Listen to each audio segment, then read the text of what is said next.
Welcome to the Real Estate Lab, where the market's the game. Austin's the board, and we're changing the frame. Buyers and sellers and investors alike, tune in often, and we'll set your path right. From the hottest market during the COVID days, to high rates now, leaving many in a daze. Inventory's up, decisions are tough, but with our insights, you'll have the right stuff. National news got you feeling unsure. We're your local source with knowledge that's pure. Austin, Daphne, and JJ too, breaking it down just for you. Relab 8, we're your guiding light, navigating Austin day and night. Whether buying, selling, or investing your way, we're here to help every hour of the day. Interest rates are high and some opportunities lie in the heart of Texas, under the big sky. Don't let the headlines lead you astray. We've got the facts to guide your way. From downtown condos to suburban streets, we know the spots where value meets. Tune in frequently, stay ahead of the curve, with insights and tips y'all deserve. No jargon, no fluff, just real talk, helping you take that real estate walk. In Austin's market, ever so grand, we're your trusted helping hand. Relab 8, we're your guiding light, navigating Austin day and night. Whether buying, selling, or investing your way, we're here to help every hour of the day. So plug in, subscribe, don't miss a beat. With the Real Estate Lab, your journey's complete. Austin, Daphne, and JJ, guiding you through, come what may.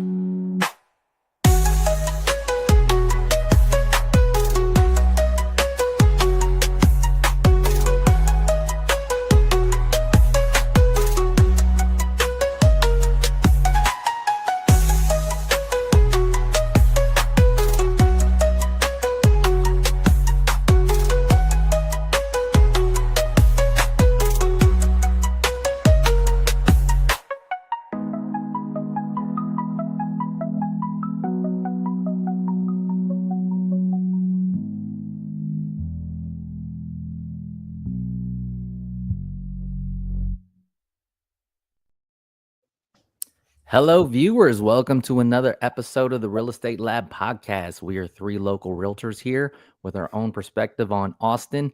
Each episode, we share a groundbreaking experience with local insights and real estate news to keep you in the know.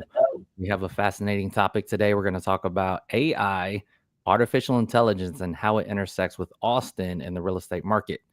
Curious, since we're living in Austin, working with our clients, how are y'all seeing tech, AI? Do you work with a lot of tech clients, or how's that affecting your business? Daphne, Ian looks excited. I'm happy to jump in. Yeah. Well, a lot of my clients, I would say almost all of them, do work in tech. I think Austin is very much we have, I guess, like a transplant city, you could say, where we have people that come here from other parts of the country, and a lot of them are here to work in tech companies. We have like the main IT campuses, right? We have a huge Samsung campus, Apple, Dell is here, but then we also have a lot of startups. Texas is very business friendly, so there's a lot of companies that come here to start and take off. And so yes, to answer your question, I know a lot of my clients work in technology. Curious for you guys. Where are you at with this, Ian? Yeah, I would say that I have a large amount of clients that work with tech, but it's actually spread across a bunch of different industries. It's not as much as it was in 2022 and 2023, or 2021 and 2022, when everyone was relocating due to tech. So I don't know if you saw, but Austin has slid to number 9 on the most people moving to a city. Mm-hmm. And this is according to Penske, the moving truck company. Oh, and yeah. So, yeah. Houston, I think Houston was number 1. Most people moving into a city. Really? Yeah. So we were 8 last year on their list. We're 9 this year. And so we have people moving here, but it's not like it was the last few years. And so what I've seen is that you have a lot of people that are moving within Austin, and I've had less people that are direct tech coming from, let's say, your Silicon Valley or somewhere in New York, upstate New York, or something like that. Yeah, I'm with y'all too. I mean, you can't help but work with people in tech, and specifically, we're looking at artificial intelligence because it's such a hot trending topic. And I also wanted to not focus too much on Elon because we've talked about his companies and his businesses. We've dedicated a whole show, the Teslaification of Austin, which you could check out. So I was looking to dig into this more and decipher between AI and other components. And it looks like Austin's more software. So the best article that I could find is this article from Forbes. And I'm going to do a screen share here that breaks down what it calls Austin, Texas, and the dawn of the age of physical AI. So I was going through this. Do y'all understand what physical AI is? I didn't know what it was until I do not know. Went through I this. raised my eyebrow because I don't know. Are we talking about AI such as vehicles, robots, those sorts of things? Yes. Yeah. Okay. Yeah. Because I guess there is, what's the opposite of physical? I want to say mental, but digital. Digital. Mental. Mental AI is a little too scary right now. Yeah. So they talk about the influx of Silicon Hills, and we've been the alternative, like in the past decade or so, even back in 2000. It also refers to the University of Texas having like a huge impact on, which is also an employer. Like I just recently had somebody considering a potential client considering a UT job. Yeah. And another thing that I came across was like Army Futures Command, Tesla. They're talking about Samsung. They talk about the university having a lot of pool. And there's a lot of different like AI companies like scattered throughout Austin doing different things. They said nearly 200 patents and teams of PhDs are based right here in Austin as well. So this is the physical part. So there's like systems optimized cement plants to save energy, monitored warehouses via CCTV to boost safety, and things that help maintain F-16s for the Air Force. So it's very technological things, but he's saying that Austin companies are moving in that particular direction. It's weird that it said they need AI for CCTV. Have you watched CCTV? I don't even know what CCTV is. Daphne, have you seen that? No. It's the like the traffic cams that you see all over. Traffic cams, warehouses, convenience stores, those sorts. So like I don't know what the acronym stands for, but you can go on and basically watch the freeway and see what the traffic's like. Yes. Yeah. And so it's weird that they would be talking about AI built into that for warehouses of all places. To boost safety. Yeah, but I mean, the cameras are cameras, unless the camera data, they're extrapolating that data and turning it into something. Like they're sending messages to teams of people based on what's happening on the camera without having to have a person sitting there. Maybe they don't have to have a guy watching it. That's kind of cool. It would be if that's what they're doing. I don't know what it says they're actually doing here. Yeah, so I even told Chat, speaking of AI, to extract like the companies mentioned and the things that they're doing. So you have Avathon, physical AI, infrastructure AI. You have SkyGrid, aerospace stuff, automotive manufacturing. Of course, that's Tesla. Samsung Semiconductors, Army Futures Command. That's defense technology. Crazy. Sure. That's a huge Oh one. my gosh. Did you see they just, I want to say it was the Air Force or the Army, someone just released a really nice new AI-driven plane, all AI, or pilotless plane. I'll find that article while we're going down It's the the list. fact that like Army Futures is here. You know, we've seen all the movies, right? We can name about 7 of them. Boeing, you got Aviation Systems, Tau Boeing's Systems. Oh, so Tau Systems in the University of Texas is developing the world's most powerful laser. Okay. You got Firefly Aerospace, Paradromics, So, Firefly, didn't they just have a launch? They just had a launch recently. I see these. I see a lot of headlines. I just wasn't sure what was, software. What's, I guess, physical AI is what we're calling it. Yeah. Right? Firefly is interesting because they're the ones where when you're driving on 183 in Cedar Park before you get to Leander, over to the right, you got that giant rocket just sitting in the parking lot. Like, what is this? It's literally a rocket just in the parking lot. I know because I got pulled over in that parking lot by the state trooper. Were you speeding? No, it was a toll. See, that's CCTV stuff. It is. We got neurotechnology. We talked about that a little bit before. Robotics, humanoids. After digging into this, I saw this company pop up a lot. Aptronic. You're talking about Firefly or? Aptronic in this case, humanoid robots. Let me make this bigger, by the way. I really like the word humanoid.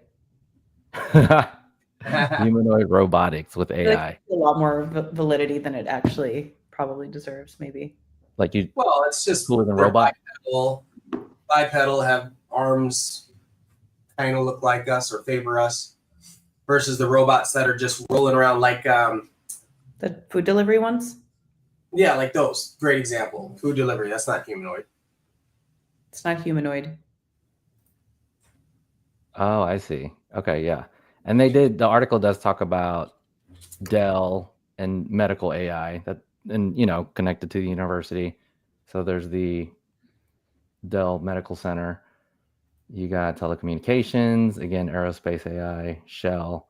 So that's kind of what's going on. And what I was reading in the other spaces, I don't know if you're seeing this, but there's also like some tech leaving. There's the tech layoffs, which I don't think is isolated to Austin specifically, but I think the nation's feeling it. But I think, do you feel like you've heard or seen tech moving the market, if not along with interest rates and everything else? That's a strange question. I think that a large majority of layoffs are simultaneously impacted by the company's profitability and the outlook on future tech availability. I think it's both. I think they're like, well, if we can save money now and save money in the future because we can reduce our staff and run more lean because we have AI that can help with some of these things. I think that's what companies are thinking. Now, will they have to course correct later? I don't know. Yeah, I think there's still the inflation from tech. Like, I still think they're still cooling off from the peak of 2022. All the things. Is that an Austin company, or is that It's not? But it's AI, all autonomous, no pilot. Just released. That gives me anxiety. Exactly. This is what I'm saying.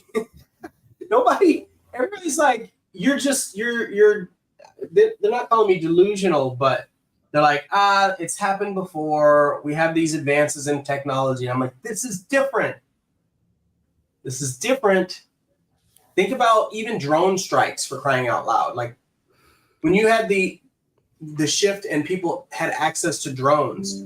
Everybody has a drone now, right? Now everybody, not everybody, but like every country could have a autonomous fighter jet. And you know what's also interesting? As much AI as I researched for Austin, I didn't come across, they call it AIG, AI governance.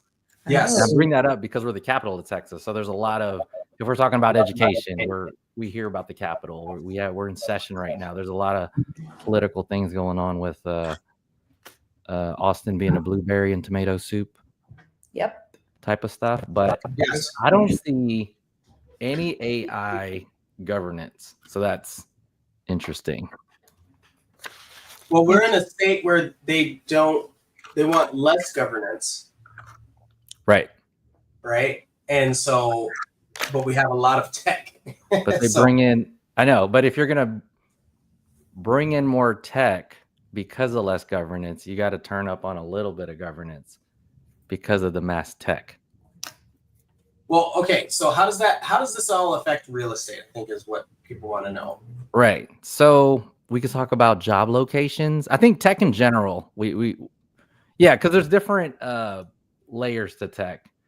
I think I read, I'll pull up the stat on what percentage is what, but I think generally Austin's like a software.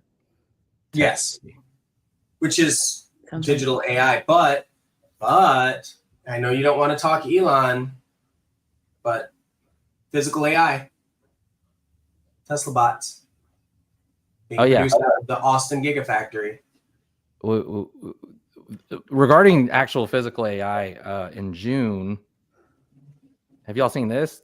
Elon's going to allow, or the city, or they both agreed that they're going to put. Is it Tesla taxis? What do I call them? They're robo-taxis. Robo-taxis. But they're going to be Teslas, right? Yeah. They're basically Model 3s, I think, that are outfitted with just 2 passengers. And I think there's a back seat. You can get groceries. Simple. It'll be simple. It'll be like Waymo with less. And regarding Waymo, we see it all the time because we're in Austin. Is every major city using Waymo taxis? No. Waymo's only in like 4 cities or something. Do you know where? Maybe I know San Francisco, but Waymo just announced that they're increasing their footprint in San Francisco. Here's the part that people don't understand. A lot of people don't understand. Tesla's is based on being able to see what's around you. Waymo's is being able to see what's around you, but also confined to a map. And so if there's some change in the road, like let's say somebody's putting out traffic cones right now, the Tesla can augment for that. Where Waymo, I don't know that it can augment the same way. Now, it has a backup plan because it has all these depth sensors, the LiDAR. It has the depth sensors and the vision, and they have a remote driver behind the wheel as well. So they have some guy that's sitting in his basement, maybe not in his basement, but looking at all of these, like an air traffic controller. Yeah. So they have an air traffic controller. I could share what a Waymo looks like for those people that don't come to Austin enough. Yeah, when you see one, you know what it is. Yeah. Because it has that spinning thing on top of it too, whatever that is. Which, yes, I believe that is the LiDAR system, which is depth sensing. There's a lot of controversy over whether or not cars need that. Self-driving cars need that because Tesla went one way and Waymo, which is Google, by the way, who Google owned, went the other way. They were like, no, we need to be able to see how far things are. And Tesla was like, or Elon was like, yeah, but when you look with your eyes, you can detect depth. So you don't need an extra sensor for that. So the real question is, how does this impact jobs? Which impacts real estate? I don't think people talk about that enough. So you have all these people that are driving Uber and Lyft so they can make extra money to be able to keep their house. Right? Like that's what's happening. People are picking up these extra jobs including Uber and Lyft, so that they can pay their mortgage in a down economy. And so if you have these cars that are coming in driving themselves, you're no longer as needed. Out of work is what you're saying. You're putting those people out of work is what you're saying. Yes. Yeah. I mean, I don't think we're there yet because they said they have 1,200 of them. And Waymo has 1,200, but not in Austin. I don't think they have that many in Austin. Oh, okay. So we're not And there. then Tesla's only releasing 20 in June.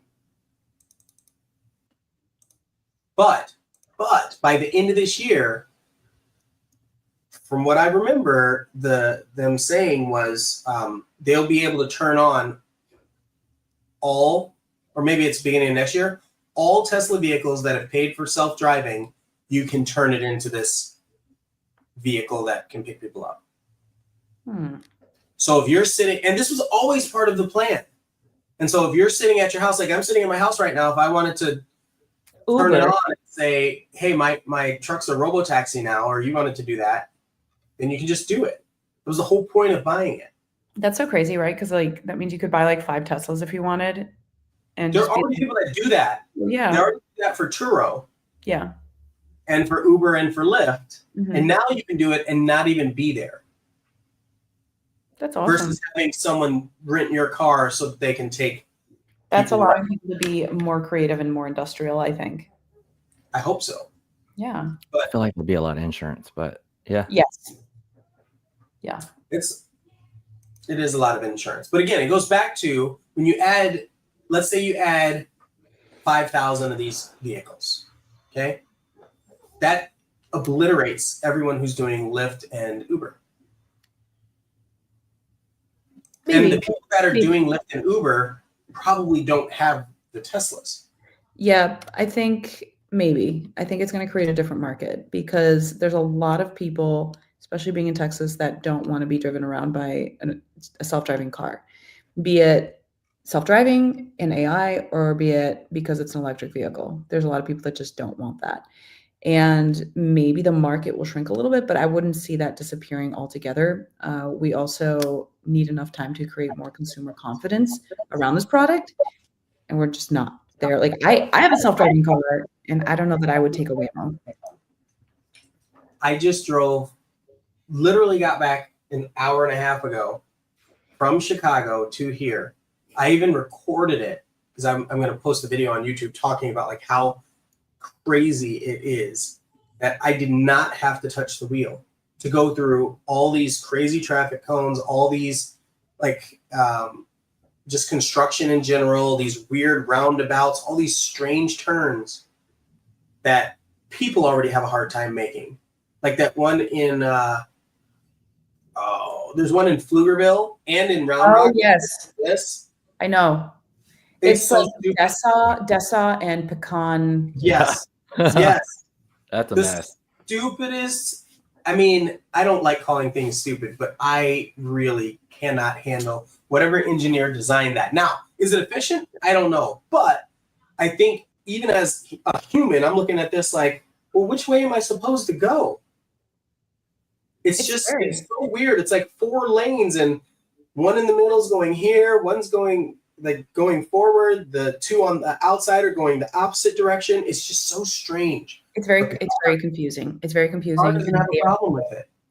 Yeah, and there's 2 similar ones. One is on 35 in Parmer, and then there's one on in Circle C. I want to say it's on Slaughter. Oh my gosh, the one on 35 in Parmer. That one is also insane. It has a wide berth. It's like 8 lanes or something. It's really huge. Yeah. At least the one on Dessa is only a couple lanes. But that was very confusing. That was more confusing even. I feel like it is too.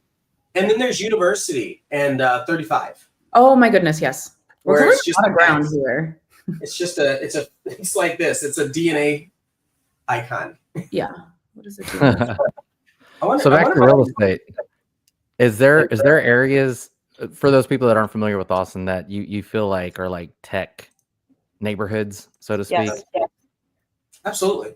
Definitely. Yeah, because I don't know if those AI companies, I don't know where those are at, but I know where the bigger. I actually think Brushy Creek is a high tech community. And I'm saying this because it's where everybody from Dell and Apple would buy houses. That had large families. Yeah. Wells Branch, Brushy Creek. Really Wells Branch first.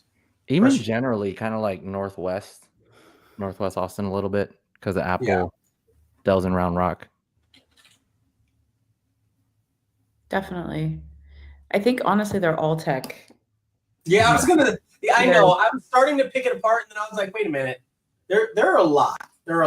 Well, when you get to like Gerald, there's no tech. No, nobody's not really office job folks over there. When I first started working in real estate, or I guess when I started really selling a lot of homes, I was like probably closer to like 2026, 2027, more or less. And right there in Tech Ridge, because I was working with a lot of first-time home buyers. I was a lot younger, and my Tech Ridge. Yeah, and my clients were a lot younger, and they were all moving to Austin, or they had all moved to Austin for work in one of the companies in Tech Ridge. So I was selling a lot of homes in like the Pioneer Crossing. Yes, Pioneer Hill's a good one.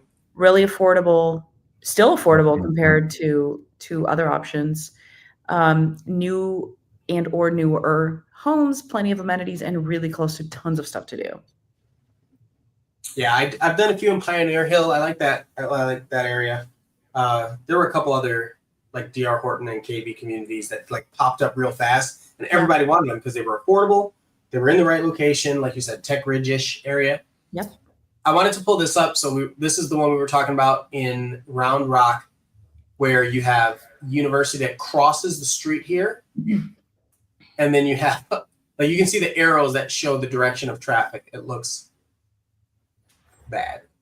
Yeah, it's confusing. And if you also, I was going to say, also, if you get off on this exit, before it used to be where you could stop here and go straight across. Now you can't do that. It's left or right, or you go under. And I feel like these are the things that actually cause more delays. Because people stop here and they're like, wait a minute, I don't know. And they'll actually slow down because they don't know which direction to go. Yep. Yeah, and like if you leave that IKEA there on the corner of 35 and University, and you need to you cannot get on the highway that way. You need to take a right and or just keep going back east and then do a whole loop around. Here? Mm-hmm. Yeah. Yeah. I also want to show the Dessau one because that one is just, that's rough. Where are we looking? Redbud, further down. Redbud, Dessau. Here we go. Dessau, is it this one? It's not. Here, Pecan. Right there. Here it is. This. Oh my gosh. This right here. The two middle lanes are opposite directions. Yeah. And then on the outside lane, it goes back. I honestly sometimes get in the wrong lane, take the wrong turn, pull a UE, and I live in Pflugerville. Do you think that this is safer? I think that's one question. I don't understand why it's like that or what's going on there. So that's a no, right? Do you think it's better for human drivers or AI drivers? Something like this. I would imagine it's better for AI drivers. Well, I heard that AI has less accident reports and the way that they're processing data. So let's talk about that a little bit. When it comes to real estate, because obviously this is a real estate podcast, if we have maybe less cars, but also safer cars, people like I had a guy that was just flying through all these cars, speeding past me. Don't get me wrong, I'm that guy too sometimes. But when the car is driving, it doesn't break those types of rules. Mm-hmm. And so now you have a system where people actually zipper because AI is just going to zipper. It's not emotion based, right? So it just lets you in. Where everybody else, you look at all these cities, because I drove through, St. Louis, Tulsa, Oklahoma, Chicago, obviously, and everybody's like, just angry. And it's like when the truck is driving, it just does what it's supposed to do. So I feel it's so much safer and that there would be less accidents once more people are willing to adopt it. The reason why I bring that up is because right now, everything costs so much, especially insurance. So in theory, our insurance should go down if there's less accidents, which if our car insurance goes down, that increases our ability to afford better homes. Blah, blah, blah. It helps with our affordability. Right. Well, but then we've all got other things like weather too in Texas that we haven't really had to deal with before, which is also making a lot of insurance numbers go up, unfortunately. I feel like that's probably where a lot of it comes from, but I don't actually know. I'm not an insurance. It is. No. Hail sucks. Yeah, it's getting higher. I'm not saying I regret my decision. This is really important for me to say that, but 10 years ago when I knew I was going to relocate here, I don't remember summer hail being part of the conversation. It was not. These random storms. Yeah, we've talked about this in other podcasts, but in Austin, it's like we've never really had, aside from heat and a couple rainy weeks throughout the year, we never really had weather. But now it's like for a couple of years it froze. And then, first we had like really like a hurricane, like rain for a couple of years. Then it froze. Then we had hail. And then the last year it's been very windy. It's just like a very random assortment of weather conditions. No? Oh yeah, totally. Even tornadoes are also happening more often. Yeah. And they hit like maybe a few years ago, like in Round Rock, Pflugerville. 2021 was the first one in Round Rock. Yeah. Yep. I mean, yeah, because before that, the last time was in the 90s in Gerald, right? Like the big thing that everybody was like, oh, I can't move to that area because there was a tornado in the 90s. I wanted to show this. I was just pulling up jobs on Indeed, specifically AI jobs. Yeah, I saw that too. Austin proper, and there's over 1,000. And then, I mean, a lot of them are same companies, but like data annotation, it sounds like a contract company. But $40 an hour, $20 an hour. These are all full time too, by the way.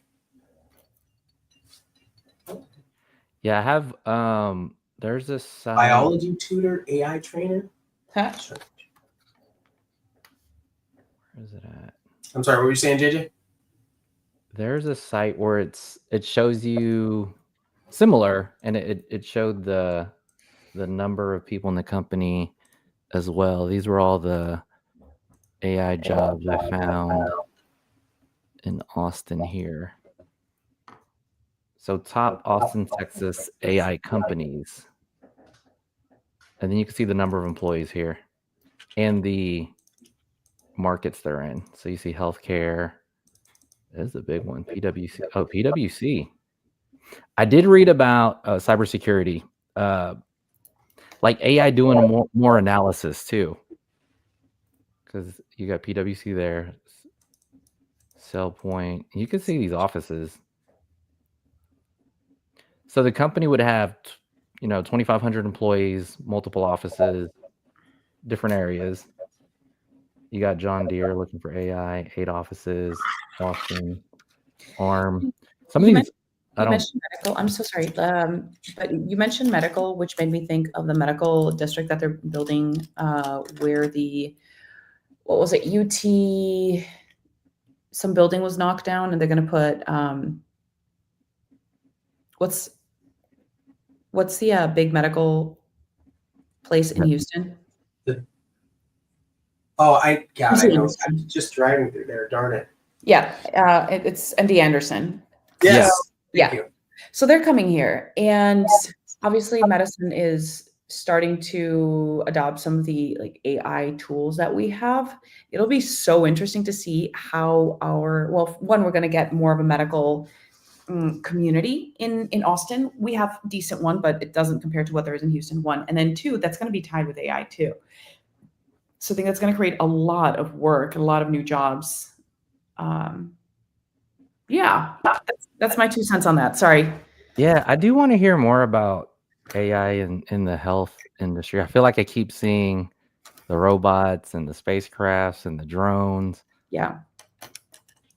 So here's a CBRE article. This is from last fall saying Austin climbs into the top 5 North American tech market. CBRE is a commercial real estate company, by the way. So annual scoring tech talent report.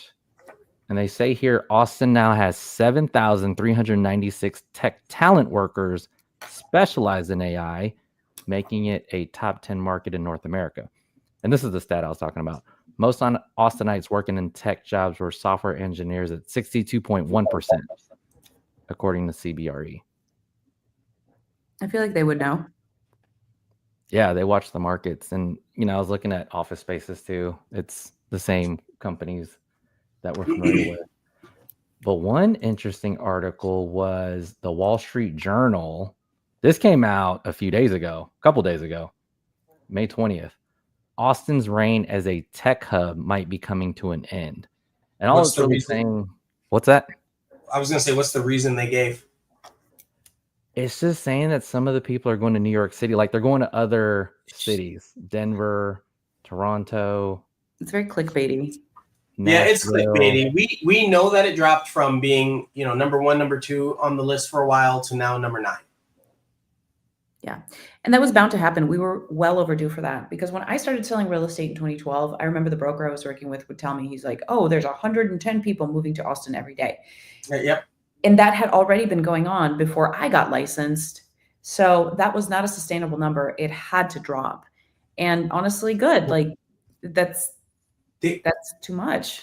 They also, anytime somebody used those stats, and I was guilty of this as well. Anytime somebody used those stats, there was never the acknowledgement of the attrition because it was hard to find the numbers of how many people were leaving. What is attrition for my little brain? When people are just like leaving. So like in a job capacity, when I worked for a corporate, we would focus on instead of firing people, we would just let natural attrition happen, and people would just leave or move or teeter off. Yeah, so that's attrition.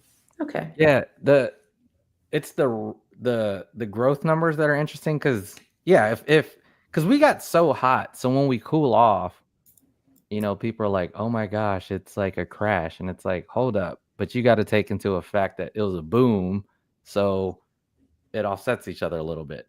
Yeah. And then it's like overall growth if you look at the whole thing. So that's happening a bit. But this article is saying, Boston, DC, San Francisco, scale of opportunities at the AI hub in San Francisco can't be denied. Austin has a unique sell and isn't trying to compete with the coast. You can't view a short-term slowdown. San Francisco's always been AI focused, right? Definitely. Upstate New York has been growing a lot. And then you've got North Carolina, right? That's kind of a little bit of a healthcare tech hub. Yes, that's a big one because that place is still affordable compared to New York or compared to San Francisco also. Yeah. There is a lot of, I did see a lot of, so there's a chief executive here from a nonprofit called Austin Technology Council. I did see a lot of nonprofits and AI organizations. I don't know exactly if they do AI governance, but that I did come across that. And they do sum it up at the end, or right here. You can't view, he's saying this, you can't view a short-term slowdown following unprecedented growth as the end of the story. Right. That's really well said. I want to share this because this kind of goes back to... And they're probably talking about New York because New York had a crash, right? So they're taking these like short bursts and, it could get dramatized. But, during COVID, there was a slowdown in New York City. So... there was, it was bad. It was really bad. Yeah, there were a lot of bad things that happened afterwards in New York too. So there's probably great office space deals over there. Oh yeah, in the financial district. Right? For a long time, yeah. So, it's still worth considering, but I'm bringing this up because I was spending a few days on my buddy's farm, and we were talking about AI and the impact on the industries in general. And he goes, "Did you know you can't buy a John Deere tractor or commercial machine anymore?" And I was like, "What do you mean?" He's like, "You can only lease them because they have so much software, so much AI." This is the way he say it. So much software and AI-driven components or AI-driven software that they need to keep continuously updating it, so they only allow you to lease it. Interesting. And this is like as conservative and old, like long-running as they come. That's good. So they're keeping up with the times.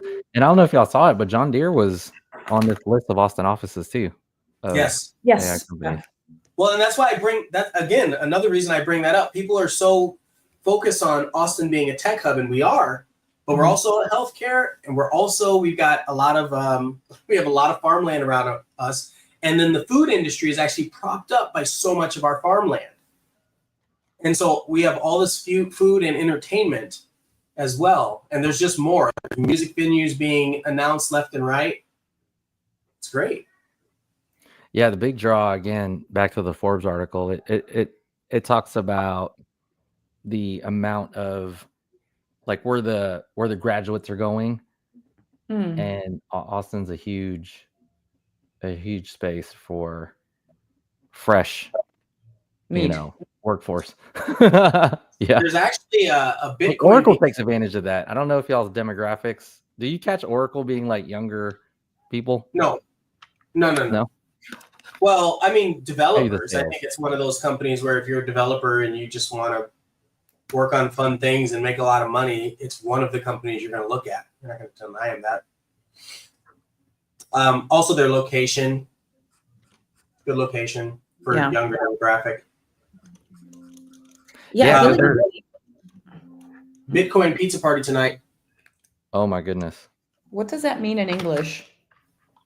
I mean, people are having if you're into crypto and you want to pay for some pizza to support crypto and hang out with a lot of crypto bros, you can buy your pizza with Bitcoin, and that's it.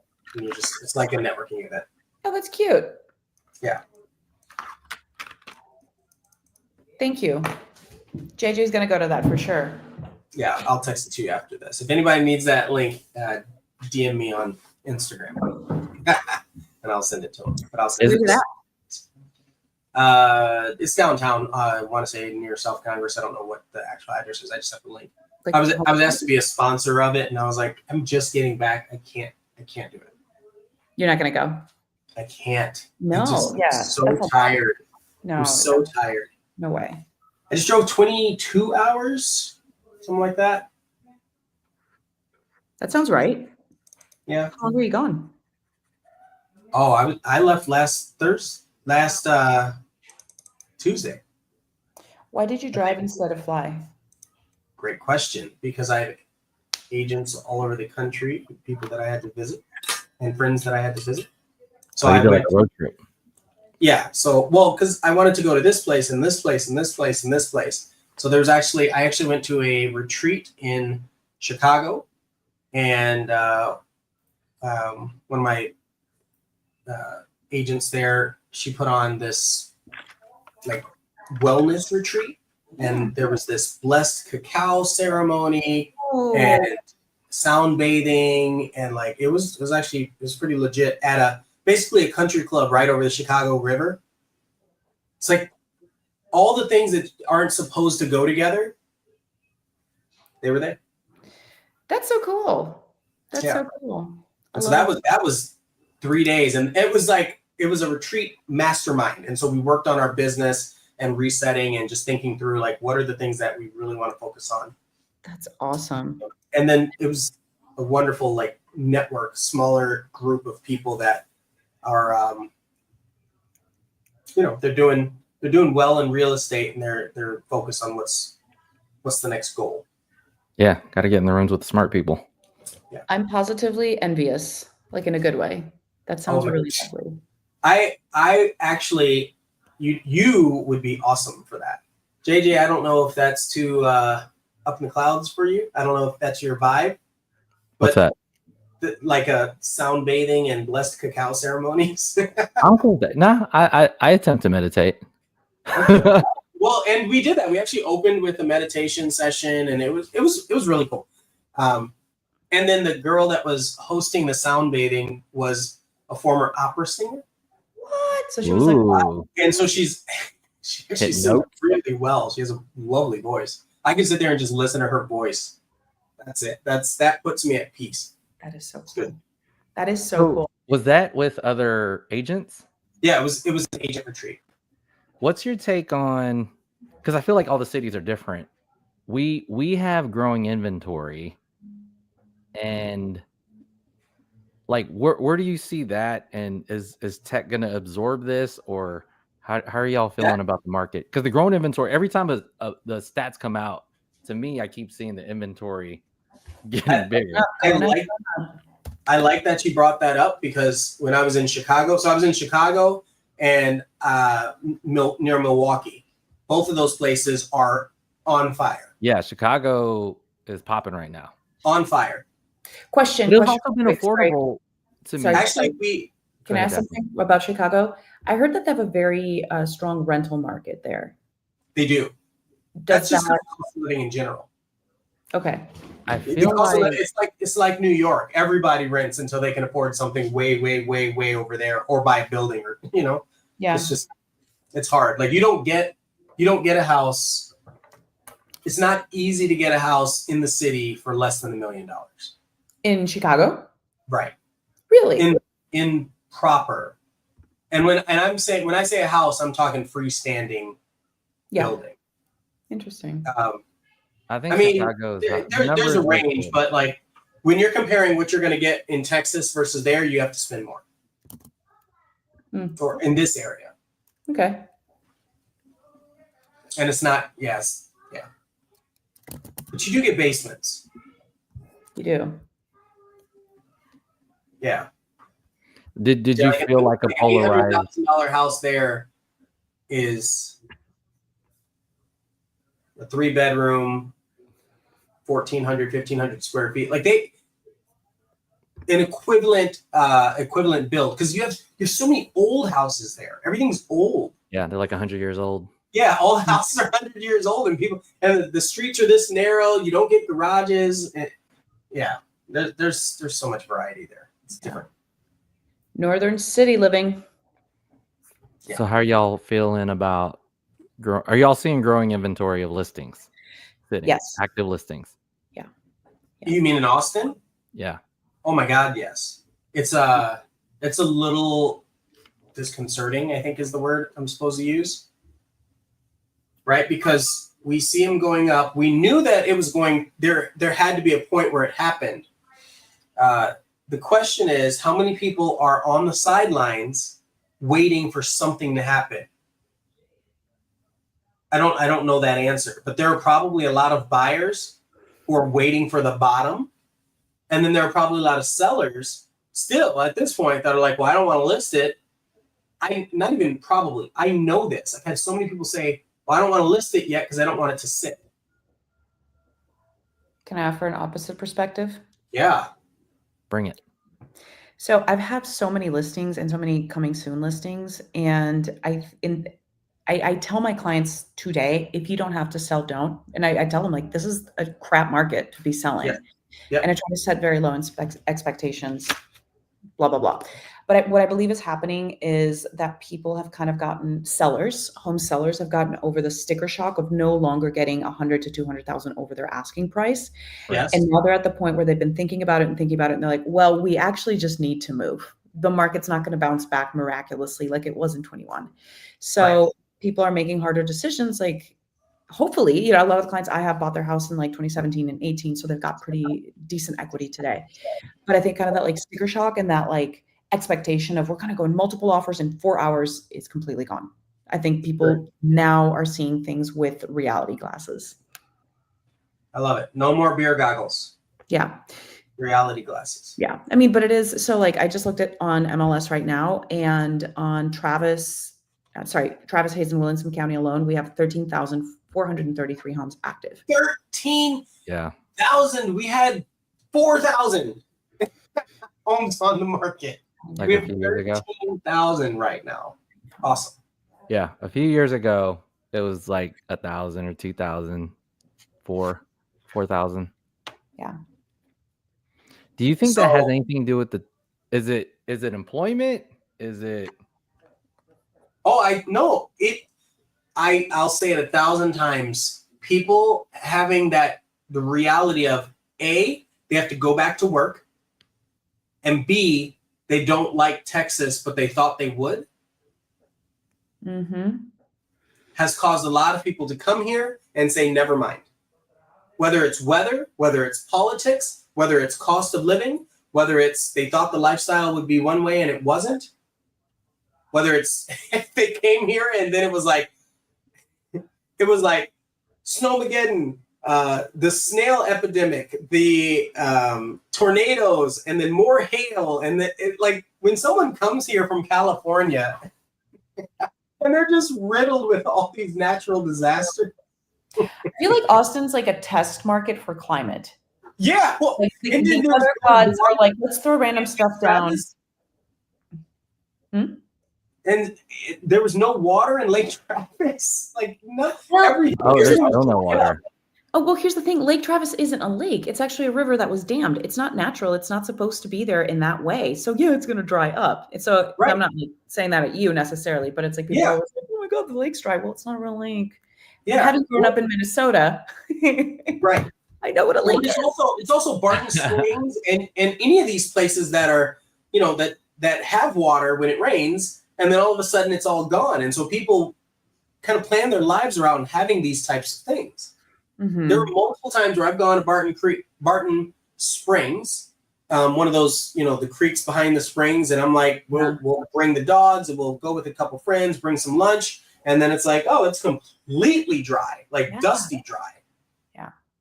We actually did a video for my YouTube. This was like 3 years ago. God, 3 years ago, 3.5 years ago. It was a while ago. About like the best hiking trails in Austin. And we were in one section of the Bartons walking around, and there was this big rock bed where there had been a river. And 3.5 years ago, I stood in it and I'm like, sometimes there's water here, guys. Sometimes there's not, but it's really scenic and there's people rock climbing and blah, blah, blah. And that's still dry.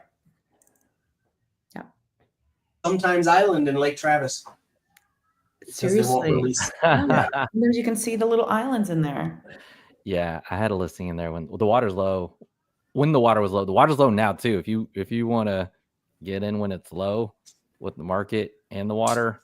Oh, it's great. It's great for people that have the resources and they're like, wait a minute, the water will go back up. It's like, at some point they can help it go back up today if they wanted to, right? Because it's a dammed river. Yeah. But if you're looking for property right now, you probably get one heck of a deal. Think about it. You got the market, you've got the interest rates, and you have low water. Forget about it. Yeah. Speaking of interest rates, I think that too, when you had low interest rates, people were willing to just try Austin, and then there was a tech jump. So there was just that season and flow of let's all go into Austin, Texas. And now it's cooling off. Oh, yeah. Definitely. But do y'all see, like, where do you believe tech is at? Like, sustaining, maybe it did cool off, or is it a hard read because, we still have our tech clients, so it's not necessarily that. I mean, it's not going to go away. Right. What's not going to go away? Technology in our technology industry. It's I think everything's got a lull right now, and like literally everything. And this is just one of those, and it'll come back. Who knows at what force and at what time, but it'll come back. We have too many big players here for it just to peter away and be like, well, that was a cute little run we had for a few years. Bye. Like that's not gonna happen. I have a real bad theory. What you got? It's not a theory. It's just a concern. Okay. There are a lot of people that are very passionate about Elon Musk. And we're a college town. How many people are in college right now? Because generally, the college demographic leans the opposite direction of where Elon Musk is right now. Oh, yeah, for sure. And now you have all of his companies here in this supporting this college town. How many people will make a change and leave this area because of what's happening or because of the way they feel today? And it's a rhetorical question, but that is probably the biggest impact right now, I think. Because while Tesla, it'll do fine as a company, the people that are here graduating from UT have to make a decision. Because that's what happens, right? You graduate from college, you decide, are you going to go back somewhere or go get a job somewhere or stay where you graduated? And so how many of these people are like, I don't want to be in a place like this? I think they might also, they're young and easily influenced. And I think they might say that until they see a really good opportunity with Tesla and be like, well, if you pay me this much, I could bend my morals or beliefs, etc. There you go. Yeah, maybe. Maybe. I mean, that's going to happen with everybody. But anyway, I think we're in a time where I would sell out. It's not so much that, but like understanding. I mean, I've been processing a lot of entrepreneurs lately. Yeah. And like I even told y'all about how like I'm a 90s hip hop R&B junkie.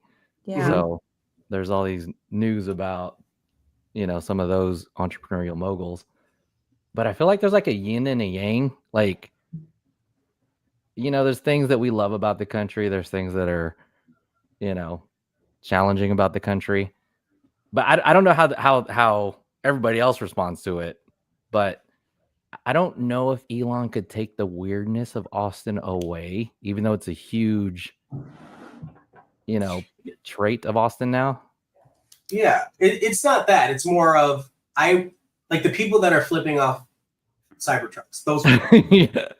I know you're seeing a lot of this stuff like too. They would leave where they live because of an emotion against somebody that has no direct impact on them. But this person is, I mean, a lot of the jobs, a lot of the influence of the Austin area is impacted by this person. And so if they don't like this person or what's happening, then they shouldn't like Austin. That's the conundrum I see. I don't know. I don't know if it'll stick. It's like a lot of people that they're like, I'm going to leave the country. Some people do. Oh, yeah. But a lot of people are like, I can't leave the country. All three people, Johnny Depp and then some, yeah. Yeah. Ian McKellen or whatever. Like I saw a Tesla bumper sticker that was like on a Tesla that was like, I'm not with Elon, but he's driving a Tesla. You know what I mean? Like, yes, totally. That's about as effective as a no soliciting sign. Yeah. It doesn't mean a thing. I have a quick question, I guess, before we wrap up more for Ethan. But like, so you're saying you get flipped off all the time? I don't. I have a Model 3. It's a smaller car. Specifically the truck. Why? Because it's identifiable as it grabs more attention. Recent Elon product. As a what? Recent Elon product. Right? Because the truck only this last year came out. In a year and a half now. Like, whatever. Yep. I hear you, but I think they align that with his political beliefs. Yeah. I think that's what happens. Versus, Model 3, Model Y, Model S, Model X, they've been out forever. So even if there's a brand new one, like there's a brand new Model Y, it doesn't matter.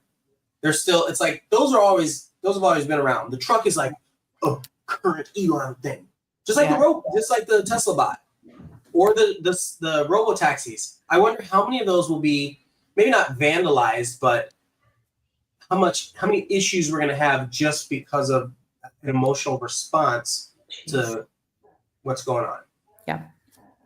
Right. I watched those robot movies like Electric State with Chris Pratt and all those things where it's like, do you treat, like if a robot looks like this, is a humanoid robot, and it's a companion for a person, let's say an elderly person, helps them get across the street. Let's say it's a blind person. Do you destroy the robot because it's made by a political, like a person that you don't like? Now you're hurting this other person that's relying on this robot. It becomes this crazy ethical tug of war. Yeah, I mean, a lot of product services, if you really dig into it, there's a lot of people involved. And Yes. That's what I'm saying. There's like a yin and a yang. You can't really, I mean, maybe you can, but I find it challenging. Yeah, I'm with you. I love it. What are, JJ, do you think AI is going to kill our real estate or raise it up here in Austin, Texas? It's one of those, if you believe it won't, you'll probably be all right. If you believe it will, you'll probably be extinct. You'll probably be extinct. Meaning you gotta accept what's what's coming. Like, let's say people are getting Neuralink software in their head, right? And they're starting to surpass you in Cognitive ability? Yeah, cognitive ability. Do you just let that happen, or are you going to be like, man, I got to get it? I mean, that's a philosophical question. I would get it because I'd look around and be like, what's going on? Yeah, robot my brain. Why not? Let's make it better. Herd mentality. No, but just man, I get real. I love those types of conversations because I feel like everybody does something. In most cases, does something to feel better about themselves or to improve themselves in some way. Everybody, right? Feel better, but yes. Makeup, teeth, hair. Everybody does something. The way you dress, for crying out loud. Neuralink is just yet another one of those things. I understand it's implanted in your brain. That's a bit much.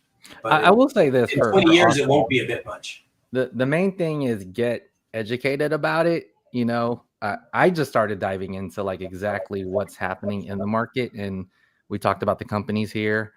You know, if you like AI governance, look into that. But I think you should at least keep up with, like, use ChatGPT. Yeah. So you're saying that instead of just fearing it, adopt it, embrace it, learn from it, and then make your decision. Yeah, respect it, which means you have to get educated about it. What do you think, Daphne? About the Neuralink? Just AI and real estate in Austin. No, I think it's going to enhance everything. I think it's definitely going to enhance everything. There's a learning curve and there's a period of adoption. I don't think realtors are going to go away. I don't think actual people that go into work are going to go away. It's just going to be different, and it's going to create more opportunities eventually if you let it. I think it'll all be different until Tesla bots are 3D printing homes for us. I would not be mad about that. As long as the home's good. I mean, but then you're getting rid of all the builders. Like, it changes a lot. That's why we said to adapt. You gotta figure this out. So buy a Tesla bot. Is that your message? If you want, we should program a Tesla bot. I'm just kidding. All right. Sorry. All right, everybody. Thanks for joining us today on the Real Estate Lab and listening to us talk about innovation and local news. And we'll see y'all on the next episode. Yeah, thanks for following all 10 of our tangents. Very tangential. It was good.